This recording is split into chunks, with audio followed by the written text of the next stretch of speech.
주영진의 뉴스브리핑 본격적으로 시작을 해보도록 하겠습니다. 조금 전에 송승환 씨의 노배우의 무대 인사 상당히 인상적이네요.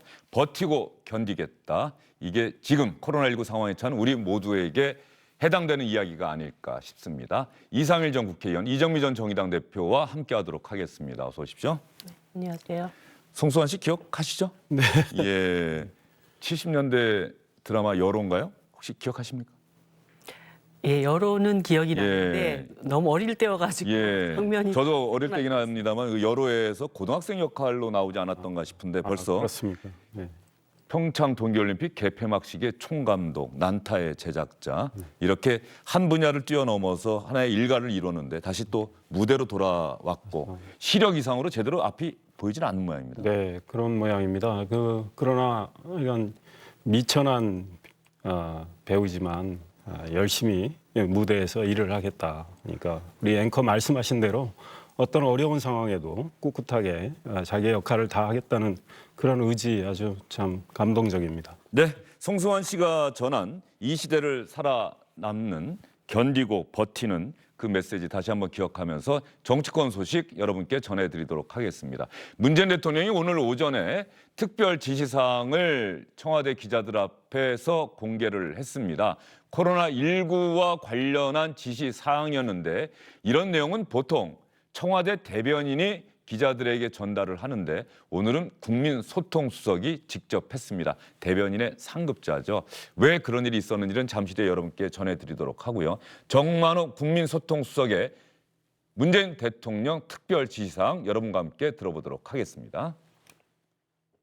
다용한 인력을 최대한 투입해서 수도권 지역의 현장 역학조사 역량을 강화하라고 지시했습니다. 또한 수도권 지역 직장인들과 젊은 층들이 검사를 편리하고 신속하게 받을 수 있도록 선별 진료소의 야간 및 휴일 운영을 대폭 확대하고 대규모 드라이브스루 검사소를 설치해서 운영하라고 지시했습니다. 국민들께 대한 당부 말씀도 있었습니다. 조금이라도 감염이 의심되는 분들은 반드시 선별 진료소를 찾아서 검사를 받아주시기 바랍니다. 감염이 의심되는 분들은 반드시 선별 진료소를 찾아서 검사를 꼭 받아달라. 이 코로나19와 관련한 특별 지시사항을 문재인 대통령이 직접 밝혔다. 이미 방역당국, 정세균 총리, 박능우 보건복지부 장관이 있는데 대통령이 직접 이런 지시사항을 전달했다. 이건 어떻게 봐야 될까요? 그만큼 지금 코로나 상황이 심각한 상황으로 가고 있다는 것을 말하고 있다고 봅니다. 근데 제가 이제 이번 지시사항을 보면서 좀 안타까운 것은 12월 2일 날 이제 예결위가 있지 않았습니까? 사실 그때부터 코로나 상황이 굉장히 심각한 상황으로 갈 것이라고 다 예견을 하고 있었고 지금 모든 사회가 다 멈추라고 얘기를 하고 있습니다. 아무것도 하지 말라. 근데 아무것도 하지 않는다고 뭐 아무것도 먹지 않는 것은 아니란 말이죠. 그랬을 때 이번 예결위 과정에서 이 코로나 상황에 대한 3차 대비, 특히 이제 국민들과 또 중소상인들에 대한 지원, 이것에 대해서 굉장히 좀 적극적으로 다뤄졌어야 되는데 이것이 다뤄지지 않았습니다. 그래서 지금 당장 사람들이 이제 어떻게 먹고 살라는 소린가 이런 굉장한 압박감을 느끼고 있는 상황입니다. 이럴 때 정부가 조금 더 나서서 코로나 재난 지원금 이런 것들을 좀 더 적극적으로 검토를 했었어야 되는 것이 아닌가. 그래서 지금이라도 늦지 않았고 임시국회 안에서 빨리 이 재난지원금 추가 편성에 대한 논의가 시작이 돼야 되지 않는가 이런 생각이 듭니다. 지금 국민들은 사실 정부가 제안하는 대로 최선을 다해서 협조를 하고 있습니다. 그렇죠. 예, 그러면 정부가 그렇게 협조하는 국민들에게 최소한의 어떤 지원을 어떻게 해나갈 것인가에 대한 대책을 내놔야 되는 것이죠. 재난지원금 관련해서는 아마 내년도 예산에서 예비비 3조 원 이 부분을 그 재난지원금으로 활용을 하자 이렇게 아마 여야가 합의를 했던 것 같은데 지금 이정미 전 대표 말씀은 정기국회가 9일에 끝나는데 모레 끝나는데 그 다음에라도 임시국회 열어서 빨리 3차 긴급 재난지원금을 편성해야 된다 그런 말씀이신 거죠? 그리고 3조 너무 적습니다. 그러니까 지금 전체적으로 중소상공인들도 국민들한테 보편적인 지급을 했을 때 중소상공인들에게 실질적인 도움이 됐다라고 하는 그런 입장도 내놨고요. 지금 뭐 아까도 얘기했지만 코로나 상황을 거의 전쟁 상황에 비유를 하고 있습니다. 전쟁 상황에 다 같이 살 수 있는 굉장히 적극적인 재정 정책을 지금 동원을 해야 되는데 아주 뭐 특수한 몇몇 사람들에게만 지급하는 이런 재난지원금 상태로는 견디기가 쉽지 않겠다 이런 생각이 듭니다. 예, 맞춤형 재난 피해 지원 예산으로 3조 원을 책정했다. 이렇게 정리해서 말씀드리고요. 국민소통수석이 직접 했습니다. 강민석 청와대 대변인이 아마 자가격리에 들어간 모양이죠. 네, 지인이 아마 확진이 됐는데 밀접 접촉자로 강민석 대변인이 분류되지는 않지만 그 소식을 전해 듣고 스스로 먼저 예. 검진을 받았고 검진 결과는 뭐 오늘 오후 내일 오전 뭐 이때 나오는 것 같고요. 밀접 접촉을 하지 않았기 때문에 글쎄요, 확진될 가능성은 좀 적어 보입니다. 네. 예, 청와대 대변인까지 자가격리에 들어가고 아마 두 분도 느끼시겠습니다만 코로나19가 이제는 정말 먼 남의 이야기가 아니라 나의 이야기가 되고 있구나라는 걸 아마 느끼실 거예요. 계속 가까운 데서도 확진자가 나오고 그러지 않습니까? 네, 뭐 거의 코앞으로 다가왔구나라는 생각이 들고 그래서 저도 사실 모든 일정들을 지금 다 취소를 하고 있거든요. 가까운 지인들 안에서도 뭐 그러니까 의심이 됐는데 음성 판정이 나왔다, 다행이다 이런 얘기들은 이제 일상적으로 하는 상황이 되어 있습니다. 예, 알겠습니다. 이런 상황을 고려해서 문재인 대통령의 지시사항을 국민소통수석을 통해서 국민들에게 밝혔습니다. 혹시라도 의심이 조금이라도 된다면 꼭 검사를 받아달라고 문재인 대통령도 당부를 했습니다. 지금 상황에서 코로나19는 우리 정부가 반드시 정말로 긴급 사안으로 다뤄야 할 우리 국민적 주제임에는 틀림이 없고요. 청와대는 또 하나가 있죠. 지금 대통령의 지지율이 계속해서 하락세를 보이고 있는 이런 상황, 이 상황을 어떻게 돌파해 나갈 것인지 지난주에 리얼미터가 월요일과 목요일 정기 여론조사 결과를 발표하는데 목요일 여론조사 결과에서 취임 후 최저치를 기록했다. 이 소식 여러분께 전해드렸고 다음 날인 지난주 금요일에 갤럽 여론조사에서도 39%, 40% 선이 무너지면서 취임 후 최저치를 기록했다. 오늘 리얼미터의 정기 여론조사 결과가 나왔습니다. 어떻게 나왔을까요? 오늘도 37.4%, 지난주 목요일과 비슷합니다. 6.4%포인트나 잘한다는 비율이 지난주보다 떨어졌고요. 잘못한다는 응답은 5.2%포인트 높아졌습니다. 지역별로 볼까요? 서울, 인천, 경기 모두 잘한다 떨어지고 있고요. 잘못한다는 올라갔습니다.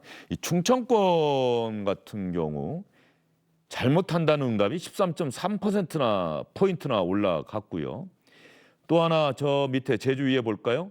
광주, 전라, 문재인 정부를 가장 강력하게 지지하는 기반이다 이런 평가를 받고 있는데 잘한다는 응답이 무려 14.2%포인트나 떨어졌습니다.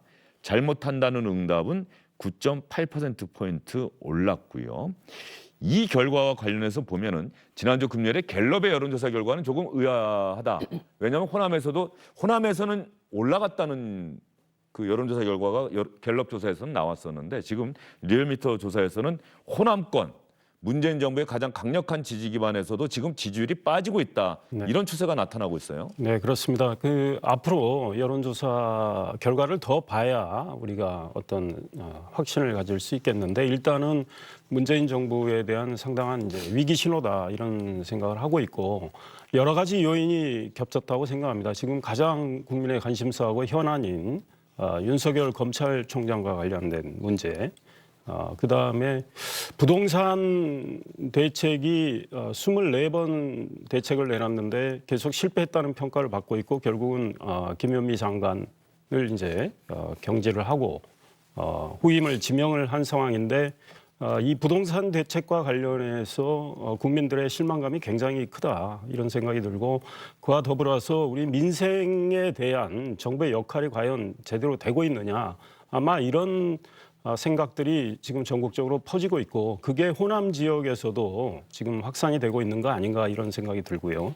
네, 윤석열 총장과 관련해서 추미애 법무부 장관의 여러 가지 무리수에 대해서도 상식과 이성을 가진 국민이라면 이건 아니지 않느냐, 이건 심하지 않느냐 이런 지적을 하고 있는 것 같습니다. 호남권에서 충청권에서 특별하게 문재인 대통령의 지지율이 하락하고 있는 이 상황, 그 요인 그리고 호남권과 충청권에서 왜 유독 더 많은 반응을 보이고 있다고 생각하십니까? 우리가 이제 충청권 민심이 전체 대한민국 민심 뭐 바로미터다. 바로미터라고 볼 수 있죠. 그러니까 그런 점에서 지금 집권 3년 반을 지나오는 문재인 정부가 뚜렷하게 이전 정부에서 가져다 주지 못했던 여러 가지 개혁들, 특히 민생 문제들 이런 것들을 해결해 주지 못한 어떤 피로감이 그게 도달했다라는 그런 느낌을 받습니다. 오늘도 제가 뉴스에 보니까 서울의 대형 아파트 부동산 평균 가격이 역대 최고치를 찍었다라는 이야기를 들었습니다. 이 부동산 기득권 세력과 제대로 이 문제를 해결하지 못하고 점점 더 부동산 가격이 오르고 있는 이런 상황들에 대해서 민심이 상당히 이제 이반되고 있는 상황들로 볼 수 있고요.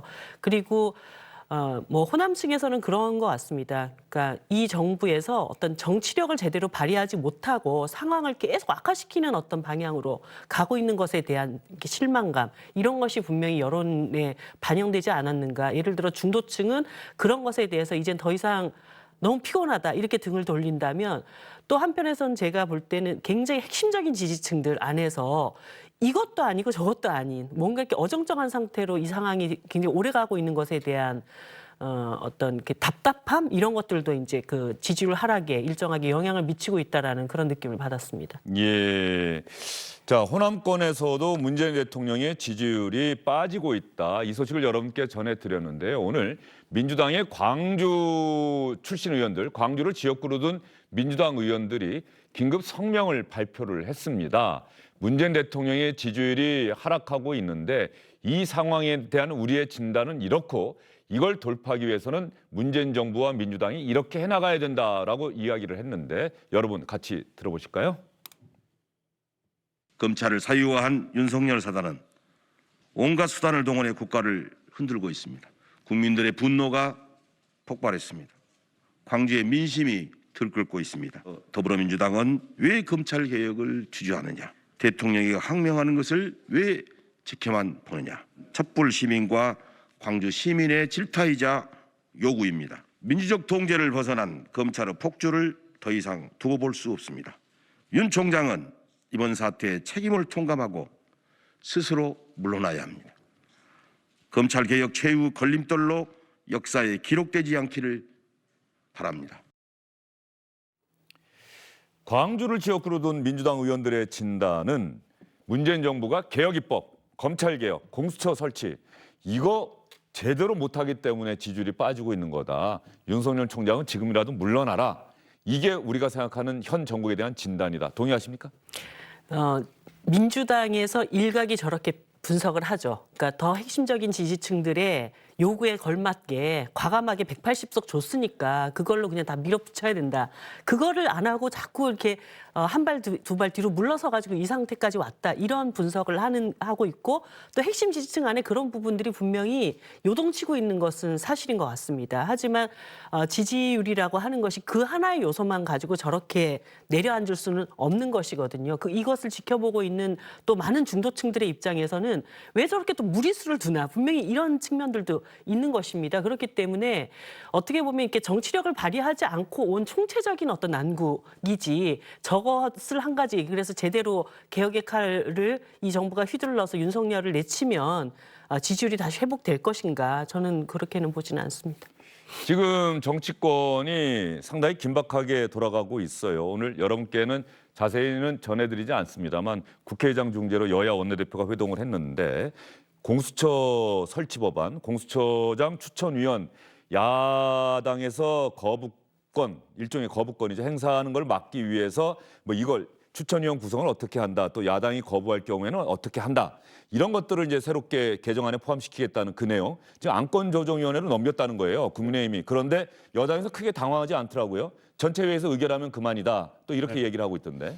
그러니까 여당이 만약에 그렇게 생각을 해서 밀어붙이면 지금 국민들이 어떻게 바라볼까 여당이 생각을 해야 되고 그런 국민의 시각을 무시하고 계속 여당이 밀어붙인다면 결국 입법 독재를 하고 있다 이런 지적을 받을 수가 있습니다. 지금 아직 시간이 있고 여당이 정말 정치력을 발휘하는 그런 노력을 해서 야당과 좀 대화 타협을 통해서 뭔가 합의점을 도출하려는 노력을 밤을 새서라도 해야 된다고 생각합니다. 그런 노력을 하지 않은 채 그대로 야당이 안건 조정에까지 이 문제를 가져갔는데 그걸 밀어붙인다.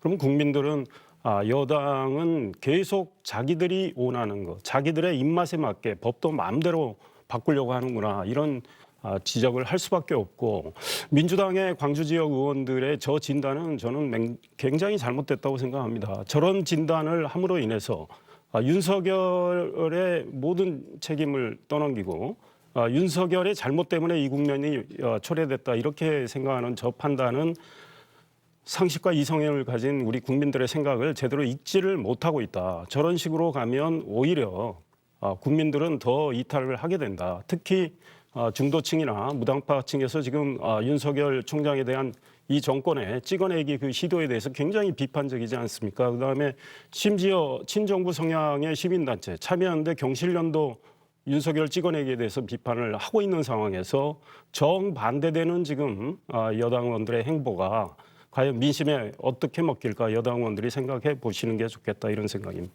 예, 윤석열 검찰총장과 관련해서는 어쨌든 여론이 상당히 비판적으로 나타나고 있다는 것은 분명해 보여요. 여론조사 결과를 보면. 다만 지금 말씀하신 것 중에 공수처법 개정안 관련해서는 여당에서는 아마 그렇게 이야기할 것 같은데요. 국민의힘의 생각은 너무나도 명약관화한 것이고 어떻게 해서든 공수처를 출범하지 못하게 하겠다고 하는 건데, 우리는 공수처야말로 대한민국 검찰을 개혁하고 살아있는 권력에 대한 수사를 맡을 수 있는 적임 기관이다. 우리의 생각은 이런데 이걸 막으려고 하는 게 국민의힘의 의도가 뻔한데, 국민의힘의 그런 의도를 알면서 계속 협상을 한다는 건 하지 않겠다는 거나 다름없지 않느냐, 이렇게 생각하지 않겠습니까? 여당 그렇게 생각할지 모르겠지만 지금 국민들이 보고 계십니다. 이 검찰의 이 살아있는 권력 수사에 대해서 현 정권이 굉장히 불편함을 느껴서 그 수사의 총책임자인 윤석열을 찍어내려고 하고 있습니다. 그러면 이게 검찰 개혁입니까?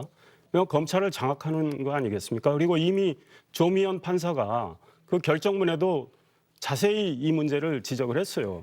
소위 말해서 이 정치 권력의 부당함을 막기 위해서 검찰총장 임기제를 도입을 했고, 그다음에 검찰의 중립성, 독립성을 보장을 해야 된다라는 취지로 이야기를 했는데, 지금 윤석열 총장을 찍어내는 게 이게 검찰 개혁은 아니고 검찰 장악이다 이런 지적인 거죠.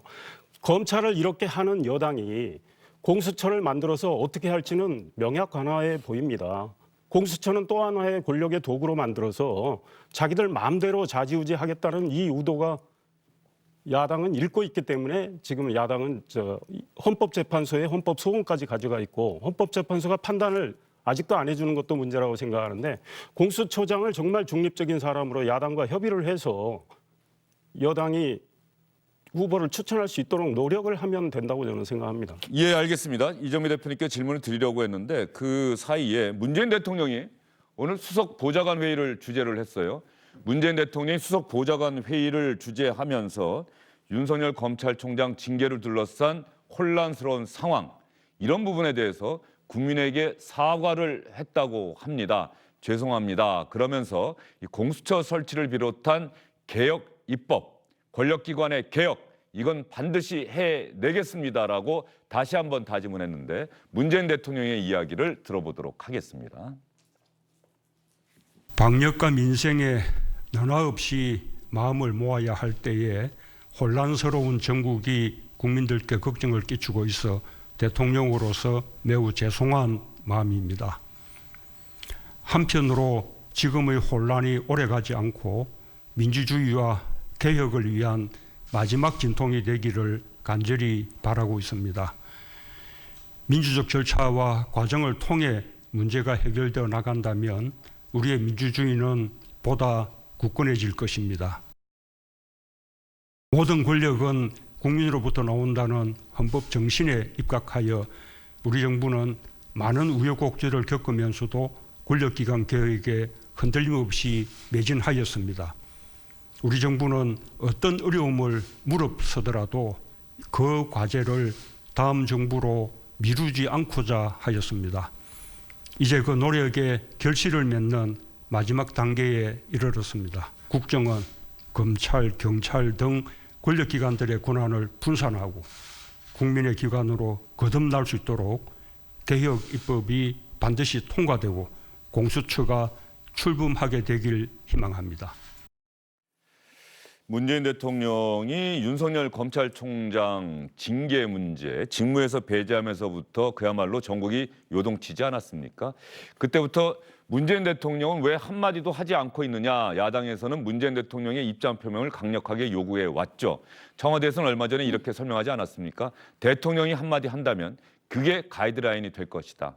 그래서 청와대는 징계 문제가 최종적으로 결론날 때까지 한마디도 하지 않을 것이다. 이렇게 이야기를 했는데 오늘 국민에게 어쨌든 다른 것은 몰라도 전국의 혼란스러운 상황 이렇게 비춰진 데 대해서 대통령으로서 매우 죄송한 마음입니다라고 국민에게 사과를 했습니다. 혼란스러운 전국이 국민께 걱정을 끼치고 있어서 대통령으로서 매우 죄송합니다. 이렇게 문재인 대통령이 사과를 했습니다. 이것은 이제까지 혼란스러운 상황에 대한 그 사과뿐만 아니라 앞으로 당분간 이 혼란이 계속될 수도 있다라고 하는 그런 메시지를 읽힙니다. 그것은 뭐냐면 제가 이렇게 쭉 내용을 읽어보면 공수처 출범 반드시 해야 되기 때문에 민주당의 단독 입법 처리해서 공수처 띄우겠다. 그다음에 개혁 과제들을 다 통과시키겠다라고 하는 것은 윤석열 총장 문제도 굉장히 시끄럽겠지만 징계 처리하고 나서 해임까지 이것을 그냥 속전속결로 좀 처리를 하는 방법밖에는 없다라는 대통령의 의지로 저는 읽혔습니다. 지금.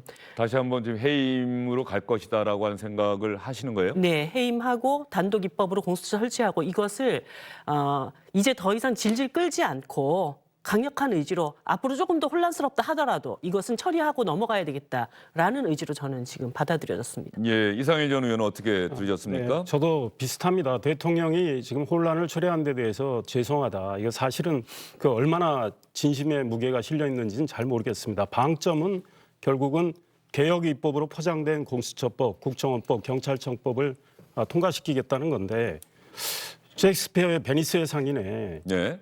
반짝인다고 해서 다 금은 아니다 이런 말이 있어요. 지금 계속 검찰개혁, 개혁 입법 하는데 국민들은 이미 꿰뚫고 있습니다. 이게 개혁이 아니라는 거죠. 검찰을 권력의 신여로 만들겠다는 거고 공수처도 또 하나의 권력의 도구를 만들겠다는 이 의도를 국민들은 저는 읽고 있다고 생각을 합니다. 그래서 아무리 개혁 입법을 주장해도 내용은 개혁이 아니고 개혁인 것이고요.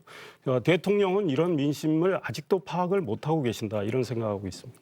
예, 두 분 다 문재인 대통령이 오늘 발언에 대해서 또 비판적인 이야기를 하고 계시니까 이게 또 시청자분들께서는 주영진의 뉴스브리핑을 이렇게 비판적으로 보느냐 또 이러실 수도 있을 것 같아요. 제가 공수처 관련해 가지고는 좀 한 가지 말씀드리고 싶은 게 있는데 국민의힘도 계속 공수처 합의를 해서 만들어야 된다. 이렇게 해서 진짜로 공처를 설치를 찬성하는 의지가 있다면 그리고 민주당도 이것을 정쟁의 도구로 쓰지 않고 공수처 출범을 정상적으로 하고 싶은 의지가 있다면 방법이 있습니다. 양자 세력 간에 합의를 해낼 수 있는 예를 들어 2명의 후보를 추천해야 되지 않습니까? 그러면 국민의힘에서 추천한 후보 1명과 대한변협 등의 제3지대에서 추천한 후보 1명을 7명이 합의를 하면 됩니다. 그러면 여당 추천 인사는 빼고. 네, 그러면 국민의힘은 자기가 추천한 후보이기 때문에 거기에 대한 비토권을 행사할 수 없지 않습니까? 그렇게 해서 나머지가 다 합의를 해주고 그다음에 여당은 계속 공정성이 문제가 되니 제3지대에서 추천한 후보를 같이 합의를 해주고 이러면 국민의힘도 합의되면 같이 처리하겠다 했던 것에 대한 진위 여부를 확인할 수 있고 민주당도 뭐 공수처가 꼭 친여 인사가 돼야 되는 것은 아니지 않습니까? 그런 상태에서 서로를 진짜 뭐 이거를 공수처를 설치하겠다고 한다면 서로의 공통 분모를 찾아낼 수 있는 방법을 정치적으로 해결할 수 있다고 생각합니다. 근데 우리 쪽은 절대 안 되고 저쪽도 절대 안 되고 이런 식으로 가는 것은 양쪽 다 진짜 공수처를 할 의지가 있는 것인지 저는 오히려 그것을 물어보고 싶습니다. 예, 공수처 설치 법안 정기국회가 모레 끝납니다. 민주당에서는 모레 본회의에서는 반드시 통과시키겠다라고 이야기를 하고 있고 모레 그 다음 날이 어떤 날이죠? 윤석열 검찰총장에 대한 징계위원회 예정대로라면은 목요일에 열리게 됩니다. 10일에. 바로 이런 상황에서 오늘 문재인 대통령이 공수처 출범시키겠다는 의지를 다시 한번 밝혔다. 다만 최근에 혼란스러운 정국으로 국민께 걱정을 끼쳐드린 데 대해서는 죄송한 마음입니다라고 사과를 했습니다. 추미애 법무부 장관과 윤석열 검찰총장 사이의 갈등, 윤 총장 징계 문제를 둘러싼 혼란, 이 부분을 염두에 두고 문재인 대통령이 이야기한 것으로 분석이 되는데요. 추미애 법무부 장관이 그만둬야 하느냐, 윤석열 검찰총장이 그만둬야 하느냐, 아니면 둘 다 그만둬야 하느냐, 이 부분에 대한 여론조사 결과도 나왔습니다. 역시 리얼미터가 조사한 건데요. 내용을 한번 살펴보도록 하겠습니다. 추미애 장관이 사퇴해야 된다가 44.3%, 윤석열 총장이 그만둬야 한다가 30.8%, 동반 사퇴해야 된다 12.2%, 둘 다 사퇴할 필요 없다 5.4%, 잘 모른다 7.3%.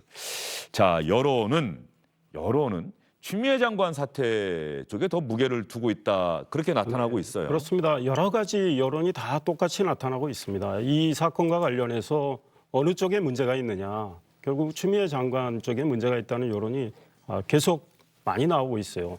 그러면 정부가 이걸 읽고 좀 역발상을 했으면 좋겠습니다. 대통령께서 만약에요, 윤석열 총장에게 임명장을 줬을 때 그 하신 말씀이 있어요. 살아있는 권력의 문제도 엄정하게 수사하라.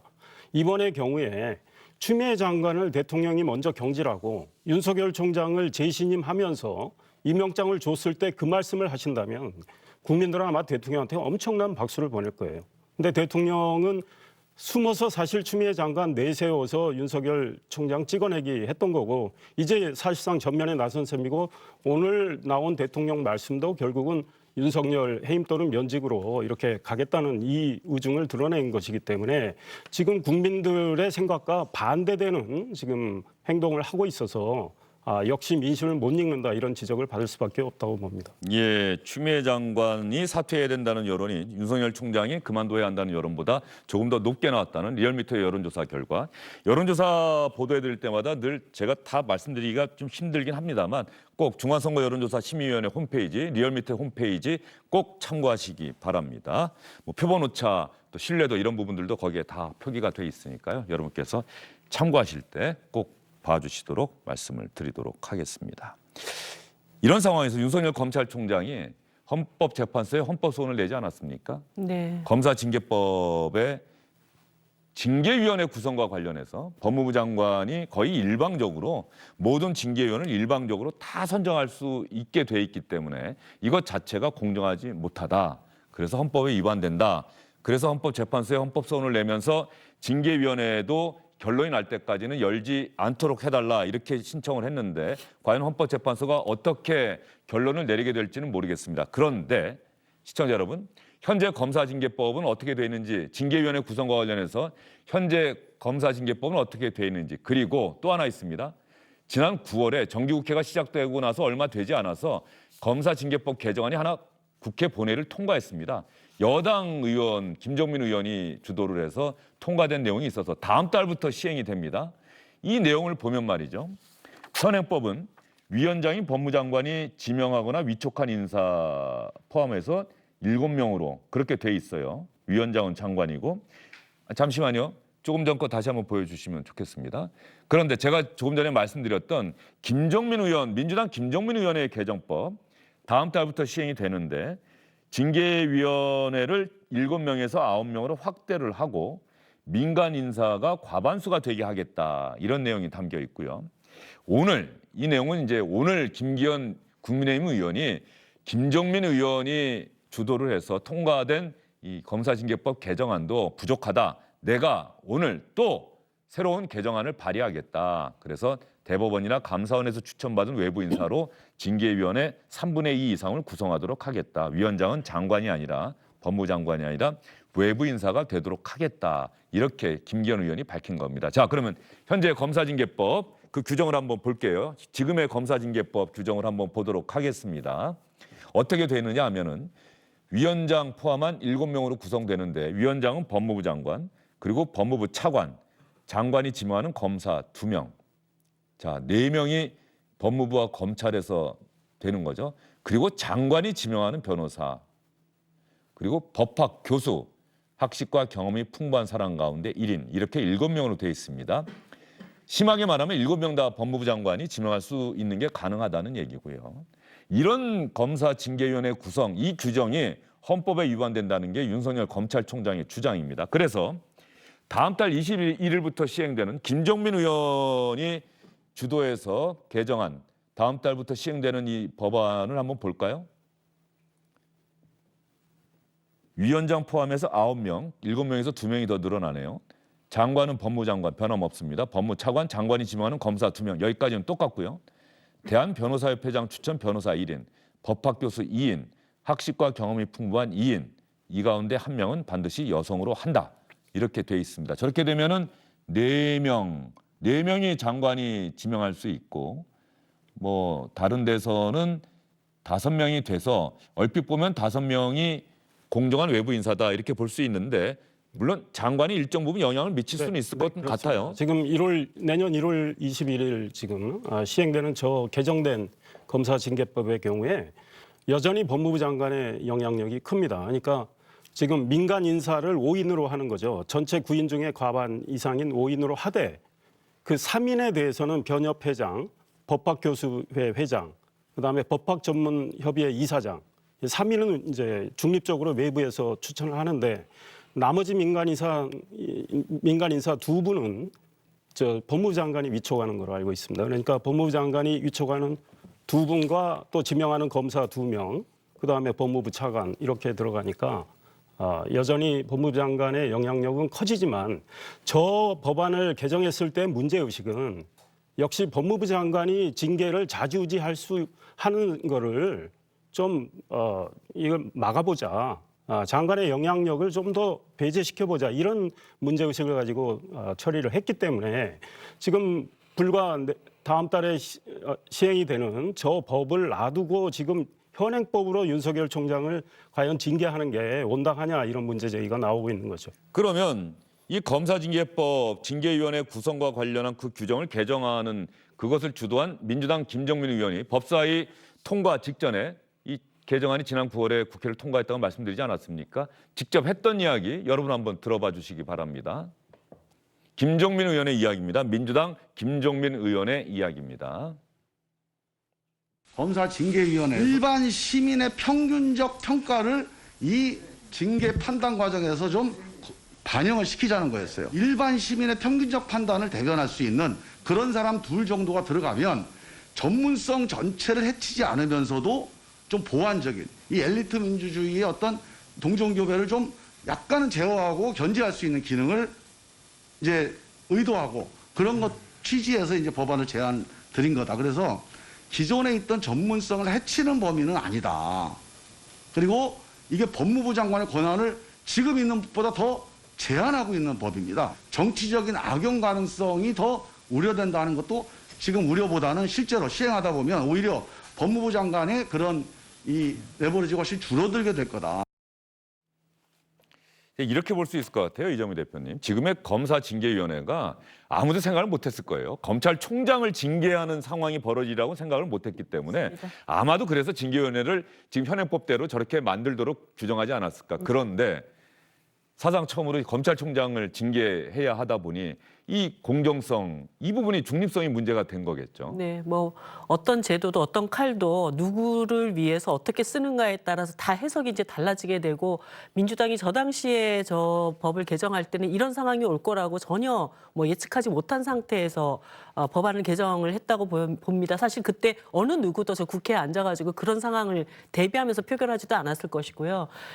저는 이제 사실 뭐 이 법 개정도 그 김기현 의원이 내신 법안도 뭐 통과될 가능성도 적고 또 윤석열 총장이 내놓은 헌법소원도 헌법소원 기다려서 뭐 일이 진행될 가능성도 매우 낮지만 이 모든 게 이후에 이 법무부의 징계 절차가 끝나고 나서 윤석열 총장의 행정소송 과정에 다 근거가 되는 저희 국회 안에서도 이 법안이 그런 문제가 있다고 해서 개정안까지 나오지 않았느냐.